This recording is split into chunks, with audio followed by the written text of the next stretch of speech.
رسالت امام علیہ السلام سے کسی نے سوال کیا، یا رسول اللہ میں رب کو کہاں پاؤں؟ فرمایا شکستہ دلوں والوں کو پاس جاؤ، تمہیں رب وہاں مل جائے گا۔ سبحان اللہ۔ اللہ تعالیٰ شکستہ دل رکھنے والے لوگوں کے پاس ہوتا ہے، اور اللہ تعالیٰ دیکھیں ڈاکٹر صاحب، ایمان جو ہے الایمان بین الخوف والرجاء، ایمان امید اور خوف کے مابین جو ہے اس کیفیت کا نام ہے۔ شیر خدا سے پوچھا گیا کہ آپ فرمائیے کہ کیسے خوف اور امید؟ تو فرمایا خوف اتنا ہو کہ میں ساری مخلوق کی نیکیاں لے کے اپنے مالک کی بارگاہ میں جاؤں تو مجھے یہ خوف ہو کہ اللہ مجھے ایک بھی قبول نہیں فرمائے گا اور مجھے جہنم میں بھیج دے گا۔ امید اس سطح اور اس درجے کی ہونی چاہیے کہ ساری مخلوق کے گناہ بھی میرے پاس ہوں تو اس کے باوجود میرا مالک مجھے بخش دے گا۔ اللہ تقنطوا من رحمت اللہ، اللہ کی رحمت سے کبھی مایوس نہیں ہونا چاہیے۔ ان اللہ یغفر الذنوب جمیعا، اللہ سارے گناہوں کو معاف کرنے والا ہے۔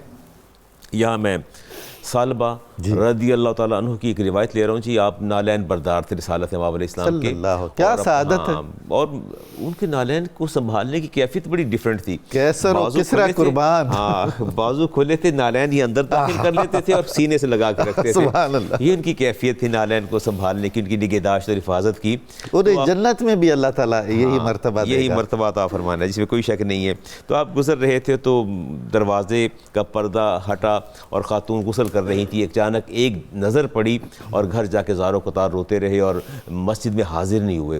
رسالت امام علیہ السلام نے سید عمر فاروق اور سلمان فارسی کو بھیجا، جا کے آپ پتہ کریں کہ کیوں نہیں ثعلبہ آ رہے، تو پتہ چلا کہ جی وہ خطا ہوئی، فرمایا ان کو بلا لائیے میرے پاس۔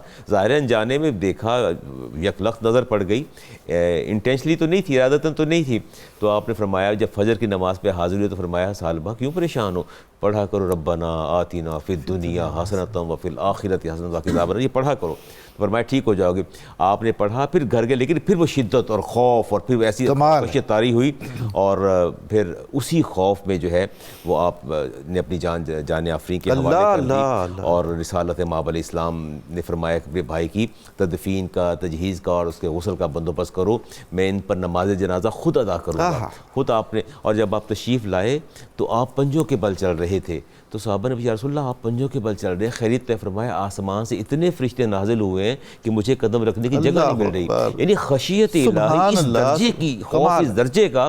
اور ہوا کیا، وہ جس کو ہم گناہ شمار ہی نہیں کرتے، ہمارے شمار میں وہ گناہ نہیں ہے، اور ان انٹینشنلی وہ ہوا، اس کے باوجود اتنا خوف تھا، اسی خوف میں جو ہے انہوں نے اپنی جان آفرین کے حوالے کر دی۔